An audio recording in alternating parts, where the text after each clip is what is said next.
hapon, Pilipinas at buong mundo. Naitay Kapuso, pahiram po ng 20 minutes ng inyong hapon. Ako po si Boy, and welcome to Fast Talk with Boy Abunda. Maraming salamat po sa inyo, sa lahat ng mga kasama natin sa Facebook at YouTube, sa lahat ng mga nakikinig po sa DZWB. Welcome to the program. Masaya po tayo because we are doing a conversation with an old young friend. He's very talented at guwapo. Naitay Kapuso, please welcome Kimpy De Leon. Mabuti, maraming salamat. Gusto mo yun, yung guwapo? Pinagmanahan. Siyempre, di ba? Maraming salamat, Kimpoy. Yeah. Thank you. Kumusta? Okay naman po, thank God. And I'm glad you're back. Thank you po. You're back doing a project na sigurado ako'y tatatak sa puso ng ating mga kapuso. Okay. Pero bago yan, bago natin puntahan yan, punta tayo sa usapang girls. Nako. Sino-sino nga, tulungan mo ako, sino-sino nga yung mga naidikit sa iyong pangalan? Donna Cruz, because party nagkasama kayo sa Villa pelikula. Quintana. Villa Show Quintana. namin dito sa GMA before, Villa Quintana. Right. Vina Morales. Vina Morales, si Carmina, si Aramina, Ina Raimundo, Jessa Saragosa, G. Tonji, Manilin. Naku, magalit si Manny pag hindi nabanggit. Correct. Sorry, Mana. Oo, Manilin Reynes. Pauline. Dami, no? Actually, marami. Maraming. Abangan niyo po yung libro ko, lalabas ha. Pero ang tanong ganito, alin doon ang love team lamang o kaya kailangan sa promo ng pelikula, alin doon ang totoo? Tito Boy, lahat yun totoo. Naniligawan ko talaga. Oh, okay. Walang halong promo, walang halong showbiz. Kung sa matinik, talagang yun yung hobby ko nung araw. Na manligaw. So, Sa mga napangalanan na yon, sino naman ang nagbigay sa'yo ng oo? Si Mane. halos lahat. Halos lahat po. Okay. Gaano katagal ang mga relasyon na yon? Pinakamatagal kasi yung sa amin ni Carmina, more than 2 years. And then si Vina, 1.5 years. Si Manny, mga 4 months lang yata kami ni Manny yun eh. So, medyo papi-papi love lang kasi nung araw. Sa lahat sa kanila, naging kaibigan mo? Until now, yes. That tells us a lot of what kind of a boyfriend you are. And pati yung mga husband nila, kaibigan ko. Gary Estrada, at si Bernadette Allison. So, kapitbahay ko rin sila. So, okay naman. We're good friends. Paano naman yung hiwalayan? Kasi kung nagiging kaibigan mo, siguro wala masyadong drama pag naghihiwalay. During my time kasi, Tito Boy, ako yung tipong select and collect eh. Honestly nung araw. Talagang malikot ako sa aparato. Okay. So, pag yung meron kaming bagay na hindi na pagkasunduan or wala totally, iwasan na lang. Goodbye na lang, ganun. Wala nang closure talaga. Okay. Ngayon, meron na yan mga terms, di ba? Meron na. Pero ang ginawa ko naman, Tito Boy, mga kaibigan, nung medyo na-realize ko na yung mga bagay na yun, nung nagkaedad na ako, nag-sorry naman ako sa kanila. Sa mga pagkakamali. You made sure you went back to each and you said, pasensya. At iisa ang sinabi nila, possessive ka kasi. Talaga? Seloso ka? Siloso ako, sobra. Gaano ka seloso ang seloso? Katulad halimbawa. Oo. Yung kahit friend niya, yung magtinginan lang sila, magngitian, away na yun. Galit ka. Nagagalit ka. Iisang tabi ko na yun, mag-uusap na kami, mag-aaway na kami. Buong gabi, away na yun. Hindi na namin na-enjoy yun. So hanggang sa umuwi talaga. Okay, hindi mo na-correct yun? Nakorek ko siya nung medyo nagkaedad Ito na. Oo. Pero sa lahat ng mga girls na ito, na naging bahagi ng iyong kwento, naging bahagi ng iyong buhay, ang tanong ngayon, today, bakit ka single? Tito Boy, last relationship ko is 2010. Yan, non-showbiz girlfriend ko yan. Sa corporate siya nag-work. Pero after that, hindi na ako nagkaroon ng girlfriend. Kumbaga, binigay ko muna yung time ko sa Diyos. And because of that, today, you're happy. Yes. You're content. Yes. You have peace. Yes po. I have the peace and joy of God. So, Yeah. although ang challenges... You're surrendered. Yes po. Although andyan pa rin, nandito tayo sa realidad, andyan yung challenges and trials. It's not a perfect life. Hindi naman mawawala yun. Pero, ang nire-remind sa akin ni God na, I'm here. Kumbaga, whether andyan yung challenges, andyan yung trials, andito ko para takbuhan mo. Alam mo na may uuwian ka. Opo. Alam mo na may makakausap ka. Yes po. At hindi ka na nag-iisa. And surrendering to His Lordship. That's true. At ang napakaganda, you're back. Thank you po. You're back not just as a person, pero nagbabalik ka rin bilang artista with Prinsesa Opo, ng City Prinsesa ng City Jail. Jail. At saka habang ako'y nagkaroon ho ng pagkakataong mabasa, bahagya, yung part of the story, napakaganda ng role mo. Salamat. You play Dado. Opo. Dado, Pascual. Pascual, Na- pakilala mo nga sa amin sino si Dado sa Prinsesa ng City Jail. Si Dado Pascual po, mga kaibigan, mga kapuso, siya po isang jail warden na siya yung nagpalaki kay Princess. So, inam po niya si Princess na very loving father, protective talaga na hanggat maaari ayaw niya may mangyayari sa anak niya na yung malingat lang siya na kumbaga, hindi lang makauwi ng ilang segundo, worried na siya. Are you that as a father? Opo. Kasi I have a daughter, so Correct. medyo talagang relate ko At po. pasalamatan natin, imbitahan natin ang lahat na suportahan ang Prinsesa ng City Jail. Yun, thank you, Tito Boy, for having me talaga. It's good to see you again. Ako din. 2020 yung last natin. Oo nga, tagal. And thank you so much po sa GMA, sa kala Ate Darlene, sa lahat po ng bumubuo ng Prinsesa ng City Jail. Panoodin niyo po ang Prinsesa ng City Jail dito sa GMA 7 and Afternoon Prime. 3:20 po ng hapon. Yan. So, thank you so much po, GMA 7. Salamat po for having me again. Thank you po. Pero hindi pa tayo nagtatapos dahil Kimpi and I are going to do fast talk. Yan ako na ninervyos. We have 2 minutes to do this and our time begins now. Kimpi, Kimpoy. Kimpoy. Matinik, walastik. Matinik. Maginoo, maharot. Maginoo. Long hair, short hair. Long hair. Young self, adult self. Adult self. Guwapo pa rin, cute pa rin. Guwapo pa rin. Tinitilian, tinatakbuhan. Tinitilian. Malakas ang sex appeal, makapal ang mukha. Malakas sa sex appeal. Magaling magpakilig, magaling mambola. Magaling magpakilig. Your worst trait, Babaero. Dati. dati. Dati.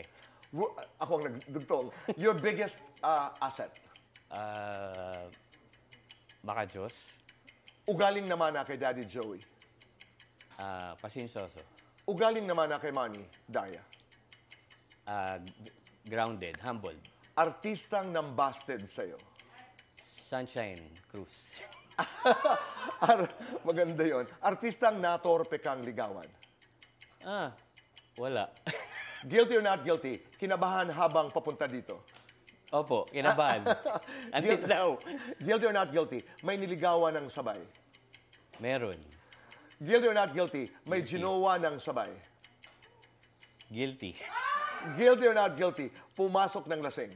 Not guilty. Lights on or lights off? Lights on. Happiness or chocolate? Happiness. Best time for happiness. Every day. One word to describe your life today. Ano ito? I'm a follower of Jesus Christ and I'm happy with my life now with God. Beautiful words. Pero gusto kong balikan yung kwento tungkol sa Sunshine at saka sa mga nambasted. I mean, konting kwento lamang. Opo. You're a certified child of the business of show business. How difficult or how easy was it to be in the shadow ng isang dakilang artista katulad ng iyong ama at dakilang aktres katulad ng iyong ina? Madali ba? Mahirap ba? Ang mga kasagutan po sa pagbabalik ng Fast Talk with Boy Abel. Back to the show. Kasama po natin si Kimpi De Leon. Huwag ho natin kalilimutan, Prinsesa ng City Jail. Natuwa ako doon nung binabasa ko. Ganda-ganda talaga ako sa loob. Salamat. Congratulations. And thank you rin kay Ma'am Camille, Miss Camille, kay Ate Darlene, si MJ, ano pa ba, yung staff and crew, Direct Jerry Seneneng, sa lahat po, even the cast, maraming salamat po. Nabusted ka ni Sunshine? Opo, nakita ko yung interview niya sa kanya dati. Ano ba, 3 times ako nanligaw sa kanya eh. Pero busted lahat yun. Tama ba ang perception namin noon na hindi naging mahirap para sa iyo ang pumasok sa entertainment industry dahil anak ka ni Joey De Leon at ni Daria Ramirez? Tutusin, Tito Boy, malaking advantage na rin yun eh. Kasi hindi nahirapan na ipakilala. So, during ng mga bulagadi si Daddy, talaga sumasama naman ako sa kanya. So, nakikita na rin ako ng tao. And pag may mga meeting siya kay Mother Lily sa Regal, nandun nakikita ko ni Kuya Germ, si Mother Lily. So, ba't hindi mo lang pag-artista yung anak mo? Ganun. Ako naman, wala talagang hilig. Si Chini talaga yung may gusto. Okay. Siya talaga yung unang nag-artista. Ako wala sa bokabularyo ko yan eh. Until such time, may ginawa kaming sitcom before One Ball High. Under, parang high school part ng school bukol yun. So nakikita ako ni Direk Bebet nun, oh, bakit hindi mo isama tong kapatid mo? Sabi ko, kabado ako. Sabi ko, wala akong hilig sa ganyan. Sabi ko, hindi, diyan ka lang. Kunyari, kapatid ka ni Chini. So to, pakilalang na kapatid ka. Ganun. Wala kang dialogue. Yun lang sabihin kong dialogue yung pangalan ko, nininervous na ako, hindi ko mabuo. So, doon nag-start siya. And But that convinced you, si Opo. Bebeth? Opo. Okay. Isa siya. So, And then, sunod-sunod na. Nagsunod-sunod Kailan mo masasabing na in love ka na sa trabaho natin? nung pumasok na po ako sa That's Entertainment, 1987, and dun, kumbaga dun na rin ako talaga nahasa sa hosting, even sa acting. May That's Acting kasi kami, live eh. So, so thankful ako kay Kuya Germs and of course GMA din kasi dun talaga ako nagsimula. Dun nag-start yung career ko. I've never asked you this. Paano ka naapektuhan ng paghihiwalay ng mga magulang mo? Malaking bagay kasi, Tito Boy, they got separated when I was 1 year old. Okay. So, bata pa lang talagang broken family talaga. I grew up in broken family. Kami and sister ko. And then, nung 6 years old ako, nandun ako sa mami ko. Diyan po kami nakatira sa Scout Ralios. Nasunog po yung apartment namin. And then, from there, inayos niya lahat muna and tinransfer niya ako sa lola ko, which is the mom of my dad. Then, nandun si Chini. So, ano ba? Inayos niya muna yung nasunog na bahay, and then she left for the States. Sabi lang niya sa akin noon, oh, babalikan kita. So, until sa nagkaedad na ako, hindi niya na ako nabalikan. Hanggang sa tumanda na ako. So, nandun lang ako sa lola ko. Were you angry with her? Sumama ang loob mo? Yeah. For a while? Yeah. For a while, yeah. I told her that. And she knows that naman. Okay. Inamin naman niya na kasalanan niya. So, noon talagang galit ako sa kanya dahil tumawag pa siya sa akin noon one time. Sorry, Mia. I was 12 years old na noon. Tama ba? Mga 12. Tumawag sa birthday ko and she greeted me and then nasabi pa niya na may bago siyang baby. Yung sister ko, si Phoebe, yung sa States. So, meron siyang partner dun sa States. Ang reaction mo? I cried. I was crushed kasi, and to think, nag-rely ako doon sa sinabi mo na babalikan mo ko, pero hindi mo na ako nabalikan. And then, binati mo ko, biglang sabihin mo may anak kang iba. So, I was torn. In my part, yung younger days ko ngayon. I understand. And because, sabi mo nga, you come from a broken family, Opo. ang attitude mo ngayon as a man has become what? Sa ngayon, Tito Boy, I could say, life's not perfect. It is not. Lahat naman talaga, walang perpekto sa atin, di ba? Even sa family, even sa pansarili. Sa ngayon lang talaga, I'm just holding on to God and following His will and following His commands. And He knows what's best for me. Right. So, doon lang talaga ako eh. It's His way, not my way. So, kung ano man plano ng Diyos para sa akin, alam naman niya yung puso natin, di ba? Kung anong... Hypothetical, if He asks you, God says, gusto mo pa bang mag-asawa? Opo, Lord. Right. Gusto ko po. Gustong gusto. But, yun nga, what I've said, it's more of Him, less of me. And Ganda nun. what More of His- Him, less of what me. He wants. what He wants. And I shall listen and I shall follow. Follow. Ang napakagandang nangyari din ay, of course, hindi ito masyadong napag-usapan because we read about this, ay ang reconciliation mo with your dad and even your mom. Yes. Paano nangyari yun? Okay. Alam mo naman, Tito Boy, nung interview ko sa'yo before 2020, it's nung nawala ako sa Itbulaga. Tama. Nung tinanggal ako and I was looking for answers na I even wrote a letter to Mr. T. Nagtatanong ako ng bakit? Ang dami mong bakit? Anong mali? Anong nagawa ko? Sa pagkakaalam ko, wala naman ako nakaaway, hindi naman ako na-late. Tutusin, doon na nga ako naliligo sa Broadway minsan para hindi ma-late. Tapos biglang nawala. For 14 years yun. So, yung galit ko, bakit sa tao, and I even asked my dad for help. Tinanong ko siya, tanong mo naman, anong nangyari? Sige, tatanong natin yan. Anong rason? Bakit? Ganto, ganyan. Lahat tinanong ko. I was left hanging na wala man lang akong malapitan na ano ba yung sagot. Even my family, parang they don't care kung ano yung pinoproblema ko. So, naging parang self-pity tuloy ako. And then, doon nag-start lahat. Nag-pile up na yun, yung anger ko, yung pride ko. So, might as well, sabi ko, hindi. Kung ganito lang, kanya-kanya na tayo. So, sineparate ko yung sarili ko sa kanila. For how many years? Like 4 or 5 years. So, doon. Kumbaga, I drink a lot every day. Talagang lasing ako every day. Talagang nagpakawalwal ako. Sinira ako yung buhay ko. Sige, parang in-enjoy ko lang. Sige, okay, problema, okay. Walang pakialam pamilya ko, tinanggal ako sa trabaho. Sige, okay lang. Enjoyin ko na lang to. Parang hinayaan ko na yung buhay ko, sinisirain. And then dumating itong 2024, nagkaroon ako ng realization na from the scripture and then from sa Facebook and then yung isang churchmate ko, ma-attend ako ng church yun, sa Victory kasi kami. So nakikita niya, nag-iisa lang ako doon. Pero wala talaga yung, ma-attend lang ako for the sake na makinig lang ako. Pero yung puso ko wala doon. So nakita lang niya ako, sabi niya sa akin, parang nakikita kita lagi doon, mag-isa ka, nandun ka sa likod, nag-iisa ka. Sabi ko, wala, umaten lang naman ako. And then, shineran lang niya ako. In-invite niya for coffee. Without me knowing, siya na yung talaga naging vessel ni Lord para i-lead ako to the right path. Na gisingin din ako sa katotohanan.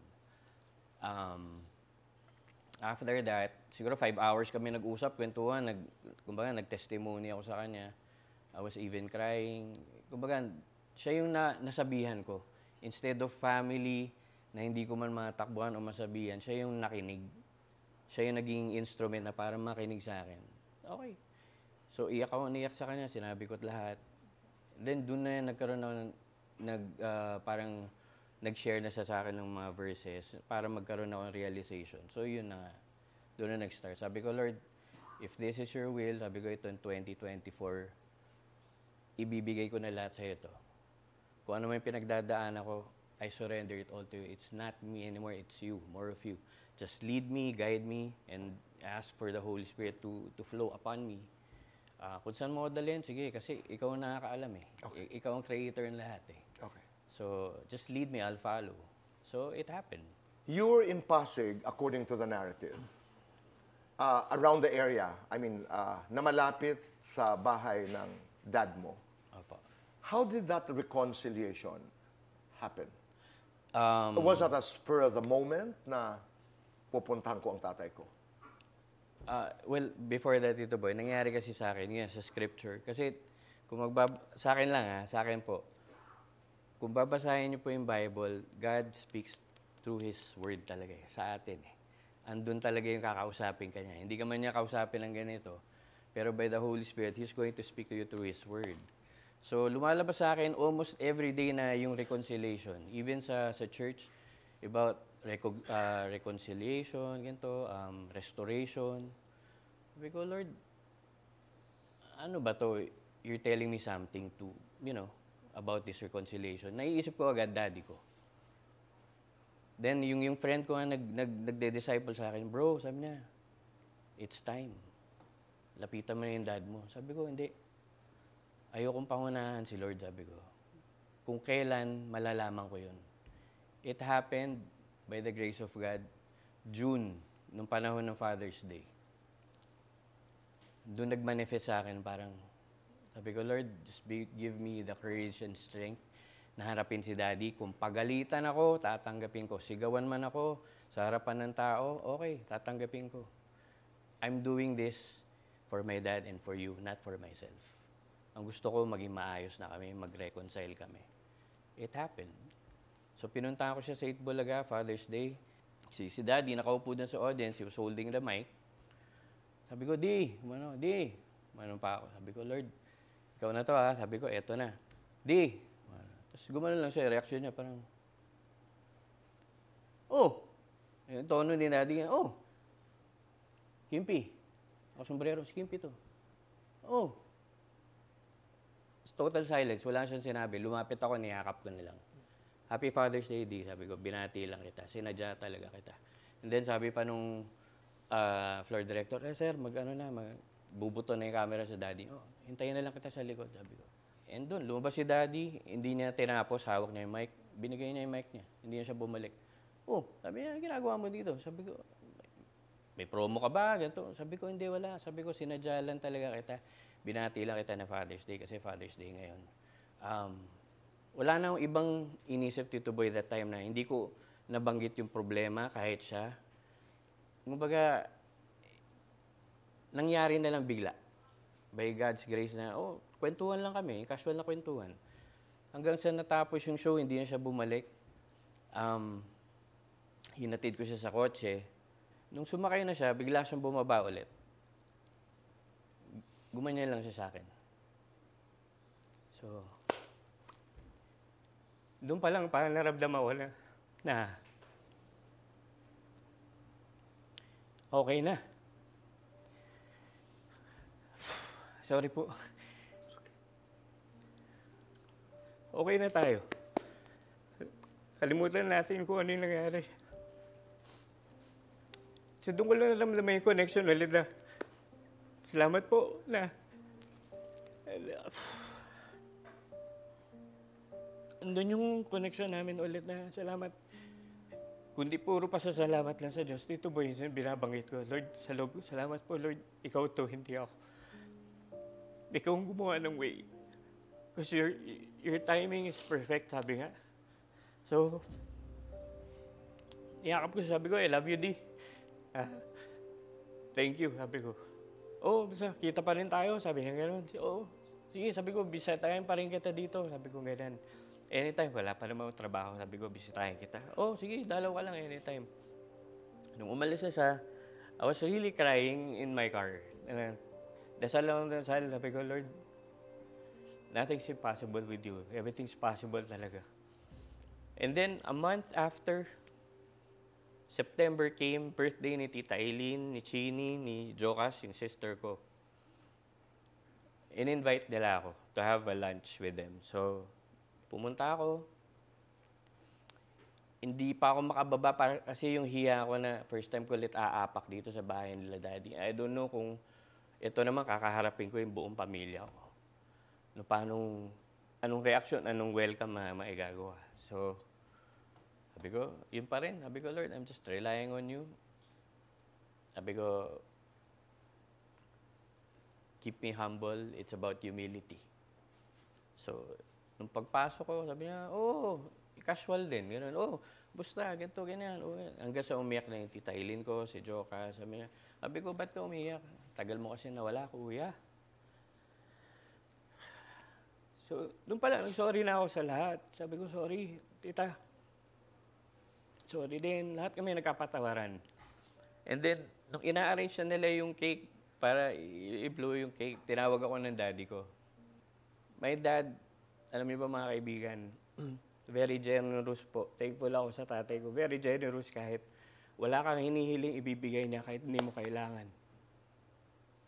Since nag-work ako, wala po akong hinihingi sa tatay ko. unless may magbigay siya. Thankful ako, blessing yun. Pero yung time na yun, talagang inaabot niya, envelope, bibigay siya. Oh, sabi ko, hindi ko kailangan. Sabi ko, hindi. Ako yung nahiya, Tito Boy. Yung kumbaga, hindi ito yung pinunta ko dito. Sabi ko, gusto ko maging okay lang tayo. Hanggang sa nayakap ko na, nag-sorry na lang talaga. Doon yung time na kapag sorry, sabi ko, sorry po. Napapo pa nga ako eh. Sorry po. Sabi ko, sorry sa lahat na nagawa ko. Kasi yung pride ko. Yung umira sa akin yung pride ko kasi isa yun sa kasalanan ng ayaw ng Diyos talaga yung pride. Kailangan kong tanggalin. Hanggang sa hindi ako bumibitaw, sabi ko, hindi ko kailangan yan. Mas kailangan ko yung tayo. Mas okay yung mag-reconcile tayo, maging maayos na to. Kasi ako rin dapat malaki yung kasalanan ko sa'yo sa pamilya. Ako na yung napapakumbaba. Sorry talaga, Lord. Sabi ko, sorry talaga, hindi ako bumibitaw. Sige, okay na yun. Okay na tayo. Ayokong bumitaw. Gusto kita yakapin. Sa tagal na, hindi nakita. Sige na, sabi niya, tanggapin mo na. Sabi ko, salamat sabi ko, malaking tulong na rin to. Tutusin, Tito Boy, dumating ako sa time na talagang I was broke. I don't know, I just leave it all to God. Hindi ko lang paano ako nakasurvive. That whole time na nangyari po sa akin, hindi ko na po plano yun. Plano na po ng Diyos na mangyari po lahat yun. Kaya natuwa ako, Tito Boy, kasi maraming taong nag-comment, nag-message na they have the same problem with their families. So, ang daming nakarelate. They're thanking me kasi naging testimony ko. Like right now, it's my testimony to all na eye-opener din sa iba na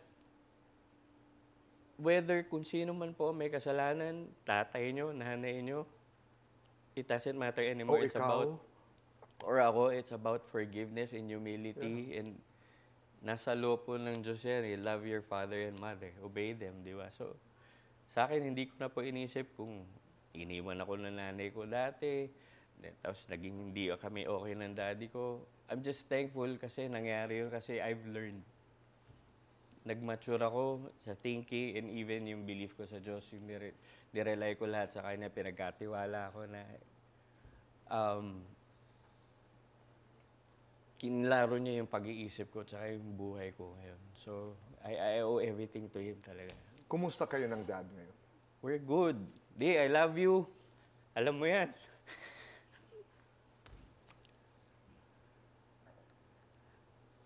Total thankful ako sa lahat. Sa lahat ng ginawa mo para sa amin. Nagkamali man ako sa'yo. Thank you pa rin kasi na-realize ko kung ano yung pagkakamali ko na hindi mo ko talinikuran tsaka pa rin. Kasi nakaka-relate ako, Tito Boy, dun sa word ni God, yung prodigal son, the prodigal son. So, ako yun eh. Doon ako nakarelate. Nung birthday ko, last January, nag-dinner kami. Niyakap ko na si Tita Eileen. Nag-thank you ako doon sa dinner treat nila.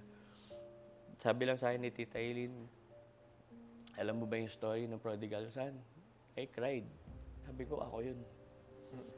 Alam mo, matagal ka na hinihintay ng daddy mo. Tagal ka na hinihintay na umuwi. Pero tatanggapin ka pa rin. So, it hit me talaga. Sabi ko, Lord, salamat sa realization na nangyari. Sa mga bagay na nangyari ito ko, hindi dahil sa'yo, malamang wala pa rin kami ngayon. Watak pa rin kami. So right now talagang, I'm more closer sa dad ko, Tita Eileen, sa mami ko, sa brothers, sisters ko. So, You're home. Yung hindi man nilang napapakita o nagagawa, ako na yung gumagawa. Tama. Pride, sabi mo nga, that's one of the things that I will remember constantly. Kasi yung talagang balakid ng maraming mga relasyon na nasisira. Pero maikli lamang, paano kayo nag-reconcile naman ng mami mo? Si mami naman, 2 years kami halos di nagkita. Uh-huh. Walang connection. Nakita ko lang yung interview niya with OG Diaz. Oo. So nilabas niya lahat ng sama ng love niya. Ako naman nagulat ako na saan nanggaling to? Bakit ganito? Tinawagan ko yung sister ko si Phoebe sa States. Sabi ko, ano yung interview ni mami na ganito? Ganyan. I'm trying to call her, text her, wala. Hindi siya nagre-reply. To make it short, ang ginawang vessel ni Lord, ginawa niyang instrument yung pamangkin ko, anak ni Chini, si Sofia. Kasi sa Facebook lumalabas doon minsan yung mga the people whom you know, parang Right. ganito, i-add on mo. So, nakita niya, Lydia. Sabi, sila ala ba to? Sabi niya, in-add niya. So, nag-respond. Mami ko nga, sabi niya, tatay, she calls me tatay, tatay, nakita ko si Lala. Saan? Dito sa Facebook, in-add niya ako, in-add ko siya kasi bagong account yata. Tapos nag-usap sila, tapos nag-meet up sila. My mom's crying to her na na-realize na mali nga yung ginawa niya. Yung sa interview na sinabi niya dahil, kumbaga may mga nasagasaan di siya in a way. Sabi, hindi ko na siya inaway doon o ano. Kumbaga, at least na-realize niya kung ano man yung pagkakamali niya. So, nung in-invite namin siya nung Christmas, doon na lang talaga kami nakapag-usap talaga na. Hindi na namin pinag-usapan kung ano yung nangyari. Siya na yung kusa nagkwento. Sabi ko lang, Mi, kalimutan mo na yun. Move on tayo. Kung ano man yung nangyari na sabi mo, kalimutan mo na yun. Kung pinagsisisihan mo, so be it. Tapos na yun. You don't have to dwell on the past. That's the past. Right. Move on. Kasi ang future natin, nasa harap, wala naman sa likod. So you have to move on. You have to step forward. Look on the brighter side. And thankful ako kay God kasi mom ko, she reads the Bible now. She got closer to God. So, sabi ko, grabe yung binago rin na Diyos yung puso ng nanay ko na we share. Every day talaga, we send messages and prayer. And grabe po yung... And today you're okay. I'm good. It's Galing. good. It's good. Thank you for sharing your story. Thank Salamat. you so much. Thank you po. Salamat po. Ang sarap lang sabihin, journey on. Di ba? Kasi base sa kwento mo, bakit ka matatakot? You can be still. Because you and I know that He's God. Amen. Maraming salamat. Thank you. Naitay Kapuso, maraming salamat po sa inyong pagpapapasok sa amin, sa inyong mga tahanan at puso araw-araw. Be kind. Make your nanay and tatay proud and say thank you. And let's do one good thing a day with humility and make this world a better place. Goodbye for now. God bless.